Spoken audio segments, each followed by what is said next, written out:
गोटे छोटिया जमी रही 8 प्रकार रोजगार पाई सुजोग आमे कहूँ समन्वित कृषिर कथा से बड़ चाषी हुंतु अबा नाममात्र चाषी एथिरे रही विपुल संभावना। आज से संपर्क में एक रिपोर्ट।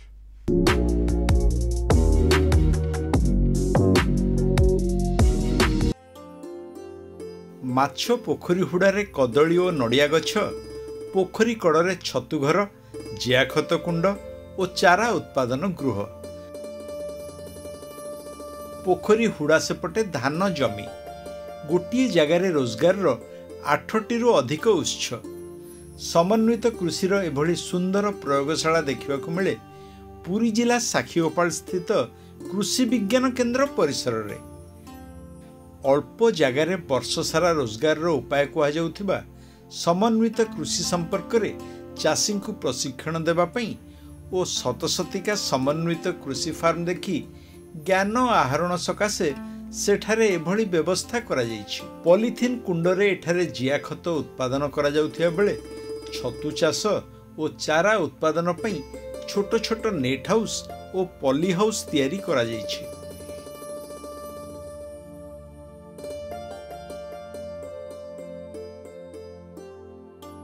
एई छोटिया छतु घर भितरे भाड़ी बा थाक थाक करी 60टी जाए छतु बेड पड़ी पारुची एवं 15 दिन रे 40 रु 50 किलोग्राम छतु उत्पादन हेउछि। मजादार कथा हेउछि एठी छतु घर, जियाखत कुंड और चारा उत्पादन गृह गोटे परिवार 3 पीढ़ी भली रहिछि।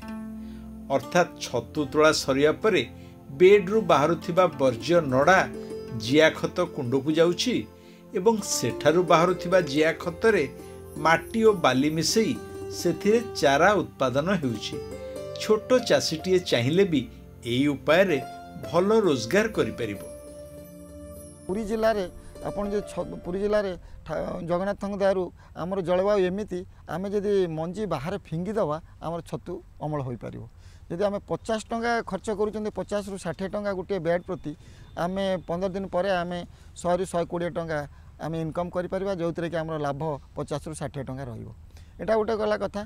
ता सहित आम पाखे देखिए आम ये गोटे जिया खत करुँ कारण जिया खत कर कारण कौन जे आपंकर जी वर्ज्य वस्तु अच्छी आम जदि गोबर टे यूज करवा तार आमर ज्ञान कौशल नहीं करवा आम खत को पाखापाखि 10 टंकार बिक्री करवा एवं से जो जिनसटा आम से लाभान्वित हो पार। से जिया खत को आम जो विभिन्न प्रकार पनीपरिया फल चाष कर व्यवहार कर यहाँ गोटे कथा।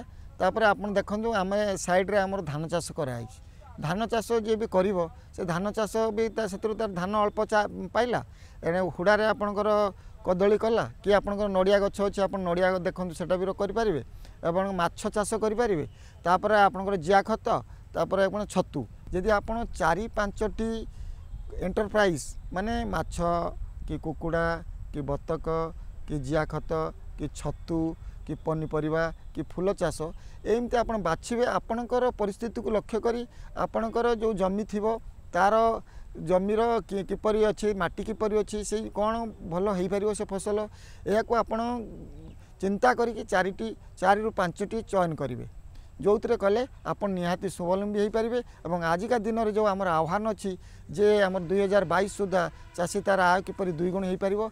समन्वित कृषि एकमात्र विकल्प पंथा जो द्वारा कि चाषी आय चिरस्थायी हो पार चाषी आग को बढ़ी पार। जमती आपण पोखरी कूଳରେ जमती छतु घर गोटे करुछंती ता सहित आपण माने देखंतु गोटे जिया खत पई गोटे आमे करिचु यूनिट आपणकर जो छतु चाष पर जो बेड बाहरुची ताको व्यवहार करके आपण जिया खत करें।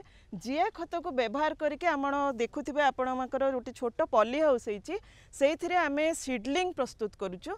सेई सीडलिंग जो जिया खत माटी एवं बाली को मिसई के जो आमे मिश्रण तैयारी करछु सेइथिरे आमे सीडलिंग प्रिपेयर करूछु। तेणु गोटे चाषी जदि केवल माछ चाष न करी माछ सहित धान चाष कला परे से जेमती जिया खत ता सहित छतु चाष ता सहित आमर नर्सरी करिकरी से जदि विभिन्न प्रकार सीडलिंग करिकि मध्य बिक्री करे ताहले से लाभवान हो पारिबो। पुरी जिल्लार आमर विभिन्न अंचल चाषी भाई माने आमर कृषि विज्ञान केन्द्र को आसुचंती सेमाने केमिति समन्वित कृषि करें से ज्ञान कौशल वैज्ञानिक मानक ठारू नौचंती आउ आपण मैंने देखुथिबे एबे भी चाषी भाई माने आसीचंती से सेमाने केमती जिया खत छतु घर ए सब विषय ज्ञान कौशल नेबा सहित आमर पुरी जिले में जेहेतु लो लैंड अच्छी ये गोटे भल यूनिट आम करूँ रिज एंड फरो मॉडल से आम आंब गछ लगेचु रिज रे एवं फरोरे आमर माछ चाष करा जाउछि एगुड़ी मॉडल यूनिट गुड़ा चाषी जितेबाला देखिले शिखे तेणु से जो देखिके शिखिबा ज्ञान कौशल नेबा ए सब कृषि विज्ञान केन्द्र रे आपण माने आसंतु एवं ताकू ज्ञान आहरण करंतु। समन्वित कृषिर विभिन्न मॉडेल रही चाषी आवश्यकता पाखरे उपलब्ध संबल और जमीर आकार प्रकार आदि को देखि विशेषज्ञों सह परामर्श करी से नहीं चाषी निष्पत्ति नहीं पारिबे। चाषी को रोजगार बहुगुण करिवा पई यहा उपरे राज्य सरकार मध्य यथेष्ट गुरुत्व देउछंती। वर्ष सारा कोनोसी ना कोनोसी फसल रु रोजगार एवं गोटिकर क्षति हेले अन्य चाषरु ताहार भरणा हेबार सुविधा थिबारु समन्वित कृषि पद्धति चाषी मानक पई जे एक भरोसा योग्य विकल्प यह निसंदेह रे कुआ जाई पारे।